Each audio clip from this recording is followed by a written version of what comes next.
2026 കേരള നിയമസഭാ തെരഞ്ഞെടുപ്പ് ഫലങ്ങൾ പുറത്തുവരുമ്പോൾ ബി.ജെ.പി. സംസ്ഥാനത്ത് രാഷ്ട്രീയ ചരിത്രം കുറിക്കുകയാണ്. UDF 100-ലധികം സീറ്റുകൾ നേടി ചരിത്രം കുറിച്ചുവെങ്കിൽ ബി.ജെ.പി. കേരളത്തിൽ ആദ്യമായി 3 സീറ്റുകൾ പിടിച്ചിരിക്കുകയാണ്. കേരളത്തിൽ 1-ലധികം സീറ്റ് സ്വന്തമാക്കുകയാണ് ബി.ജെ.പി. തിരുവനന്തപുരം ജില്ലയിലെ നേമം, കഴക്കൂട്ടം, കൊല്ലം ജില്ലയിലെ ചാത്തന്നൂർ മണ്ഡലങ്ങളിലാണ് ഇത്തവണ ബി.ജെ.പി. തങ്ങളുടെ താമര വിരിയിച്ചത്. 2021 ബി.ജെ.പിക്ക് നഷ്ടമായ സീറ്റാണ് നേമം. ആ നേമത്തിനൊപ്പം കഴക്കൂട്ടവും ചാത്തന്നൂരും ചേരുമ്പോൾ കേരളത്തിലെ ബി.ജെ.പി. നേതൃത്വത്തിന്റെ നേട്ടത്തിൽ ഒരു പൊൻതൂവൽ കൂടിയാകും. തിരുവനന്തപുരം കോർപ്പറേഷൻ പരിധിയിലെ 2 നിയമസഭാ സീറ്റുകൾ പിടിച്ചെടുക്കാനായത് ബി.ജെ.പിയെ സംബന്ധിച്ചിടത്തോളം വലിയൊരു രാഷ്ട്രീയ വിജയമാണ്. തലസ്ഥാന നഗരിയിൽ ബി.ജെ.പിക്ക് ലഭിച്ച ഈ സ്വീകാര്യത വരാനിരിക്കുന്ന തദ്ദേശ തെരഞ്ഞെടുപ്പുകളിലും പാർട്ടിയുടെ ആത്മവിശ്വാസം വർദ്ധിപ്പിക്കും. കോർപ്പറേഷൻ തെരഞ്ഞെടുപ്പിൽ മുൻപ് നേടിയ വിജയത്തിന്റെ മാറ്റു കുറഞ്ഞില്ലെന്ന് ഈ ഫലം തെളിയിക്കുകയാണ്. നിയമസഭയിൽ ഇനി വെറുമൊരു സാന്നിധ്യമല്ല, മറിച്ച് നിർണായക ശക്തിയായി മാറാനാണ് ബി.ജെ.പിയുടെ തീരുമാനം. വി. മുരളീധരന്റെ രാഷ്ട്രീയ തന്ത്രങ്ങളും രാജീവ് ചന്ദ്രശേഖറിന്റെ വികസന കാഴ്ചപ്പാടും ബി ഗോപകുമാറിന്റെ ജനകീയതയും ഒത്തുചേരുമ്പോൾ സഭയ്ക്കകത്ത് ശക്തമായ പ്രതിരോധം തീർക്കാൻ ബി.ജെ.പിക്ക് സാധിക്കും. ഇത് LDF, UDF മുന്നണികൾക്ക് ഒരുപോലെ വെല്ലുവിളിയാകും. അമിത്ഷായുടെ നേരിട്ടുള്ള മേൽനോട്ടത്തിലാകും ഇനി കേരളത്തിലെ ബി.ജെ.പിയുടെ ഓരോ നീക്കങ്ങളും. ഓരോ നിയമസഭാ മണ്ഡലങ്ങളിലും പാർട്ടിയുടെ അടിത്തറ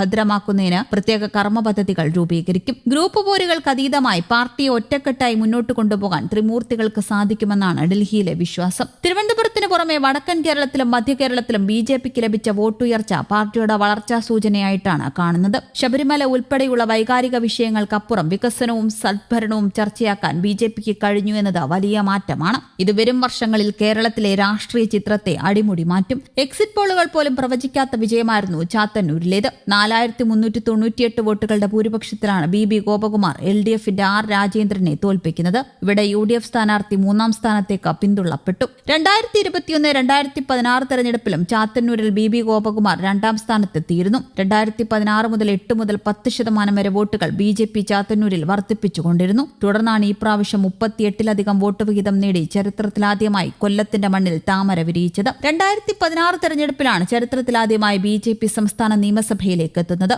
നേമമണ്ഡലത്തിൽ O. രാജഗോപാലാണ് സംസ്ഥാന നിയമസഭയിൽ ആദ്യമായി താമര വിരിയിക്കുന്നത്.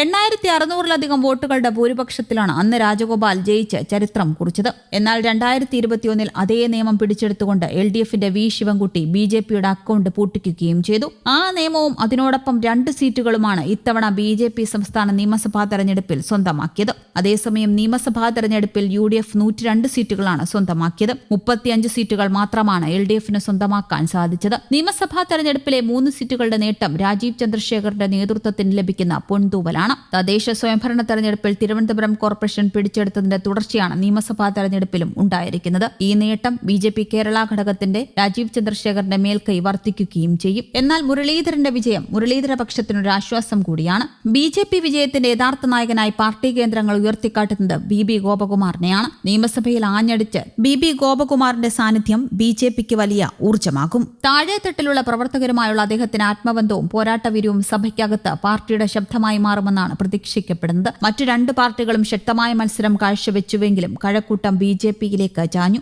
മുരളീധരന്റെ രാഷ്ട്രീയ ജീവിതത്തിലെ ആദ്യ തെരഞ്ഞെടുപ്പ് വിജയം കൂടിയാണിത്. കേരള നിയമസഭയിൽ ആദ്യമായി 1-ലധികം സീറ്റ് നേടിയെന്ന ചരിത്ര വിജയം സ്വന്തമാക്കിയെങ്കിലും 2021 തെരഞ്ഞെടുപ്പിനെ അപേക്ഷിച്ച് ബി.ജെ.പിയുടെ വോട്ട് വിഹിതത്തിൽ കാര്യമായ വർധനയുണ്ടായിട്ടില്ല എന്നും റിപ്പോർട്ടുകൾ പുറത്തുവരുന്നു. ഇത്തവണ വോട്ട് വിഹിതം 20% മുകളിൽ എത്തിച്ച് സംസ്ഥാനത്തെ നിർണായക രാഷ്ട്രീയ ശക്തിയായി മാറാനായിരുന്നു ബി.ജെ.പിയുടെ ലക്ഷ്യം. 3 സീറ്റുകൾ നേടിയെങ്കിലും തെരഞ്ഞെടുപ്പ് കമ്മീഷന്റെ കണക്കുകൾ പ്രകാരം ഇത്തവണ ബി.ജെ.പിക്ക് 11.42% വോട്ട് വിഹിതവും 24,66,178 വോട്ടുമാണ് ലഭിച്ചത്.